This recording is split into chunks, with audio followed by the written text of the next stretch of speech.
With Nope, everything's bigger. Jordan's really grown as a filmmaker. It's just a different style of filmmaking that he's doing. Jordan has a very specific vision, but he also is a really amazing collaborator. He always creates a space for all of us. I tried to write a script I didn't know how to pull off, and then assemble a team to help me pull it off. Every single department is firing off these huge, big swings. He's not trying to rush it, trying to get the moments. There's a value on what you're shooting. I mean, like the whole crew engaged with it differently. It takes a village to make a film here on Nope. We're all important individually and in combination. That sense of respect and integrity for all of us is hugely important. All right, pictures up. The scale is so huge. We're working with 65 mil and IMAX, which is pretty rare. My films are always personal. I think it stands apart from my other films in that it's a bigger adventure than I've ever tried to tell. And cut. Cutting, thank you.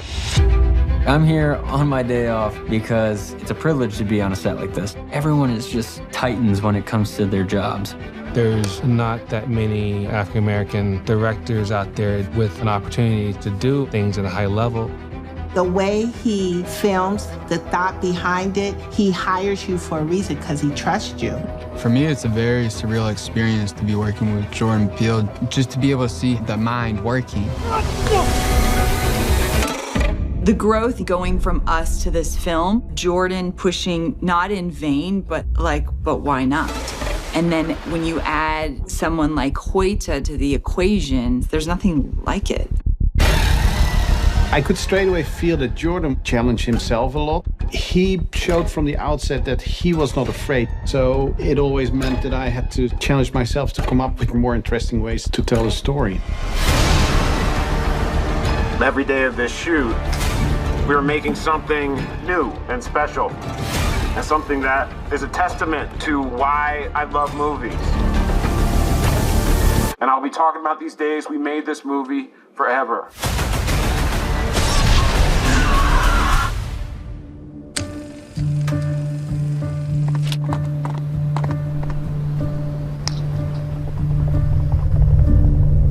You know, this whole film is all about as ambitious a cinematic event as I've kind of planned so far in my career.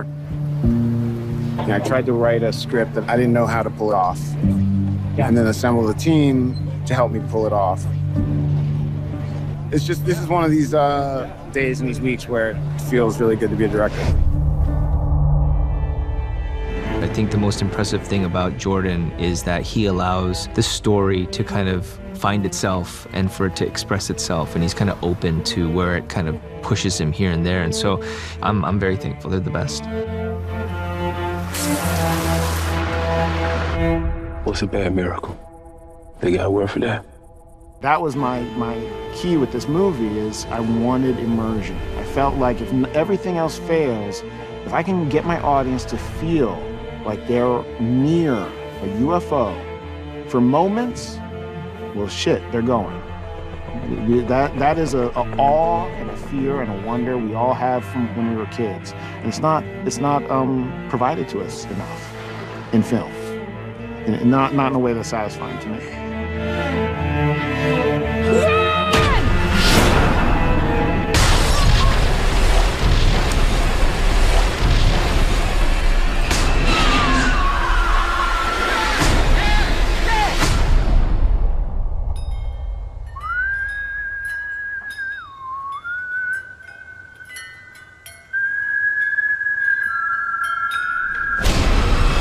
First time I heard about it, no, Jordan called me. Like, yeah, I'm doing a film. I was like, oh yeah, what's it about? No. This film's about many things, but in its core, this movie is about a brother and sister, OJ and Emerald. As the only black-owned horse trainers in Hollywood, since the moment pictures could move, we had skin in the game. OJ is the one that stayed. He runs the ranch. He's just in a place where everything is unraveling. And his sister comes back into his life, and he's remember like, oh man, you're not doing anything. You're not helping. We ain't chilling tonight or what? Emerald Haywood doesn't really have a lot going on, doesn't really know everything she's talking about, but she's got charisma, and she really doesn't know where she's going. We have the great Daniel Kaluuya, my all-time favorite actor. He's somebody that forced me to push to unlock further things in the character. And Keke Palmer, she has this spark. She just crushes. So the relationship, as close as it really is, you might not really be able to tell until shit really hits the fan.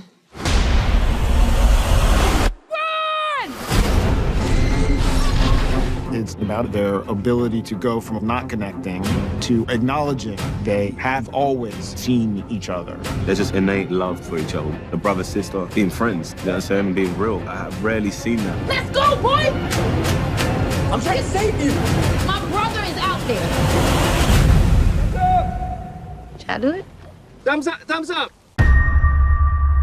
My films are always personal. Nope stands apart from my other films in that it's a bigger adventure than I've ever tried to tell. From a filmmaking perspective, by far my most ambitious. Action! Holy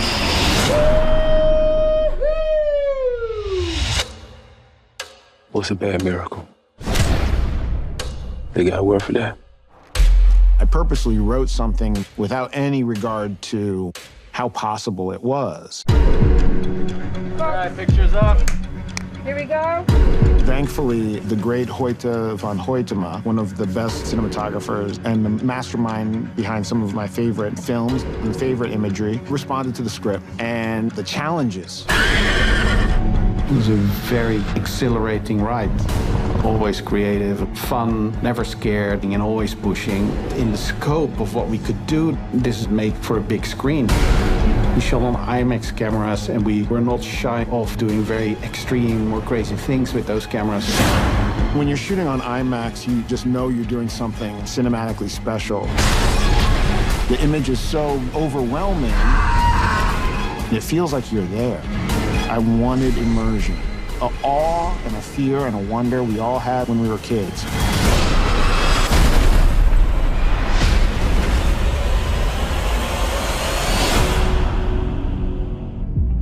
Ian was the one who first gave me the book on Edward Muybridge, who is considered the godfather of motion picture for some of these experimental photography that he took. And that was really the in to kind of uncover some of the commentary, the exploration of this industry, of the media, of Hollywood, and the film industry itself, and the exploitation that is kind of inherent in this industry and always has been. That became an underlying theme that is, I think, woven throughout the film. Without the film sort of hitting you on the head with some kind of quote unquote message, I think the DNA of the movie has this big question about the addiction to spectacle, human addiction to spectacle, and what happens when money becomes involved in that.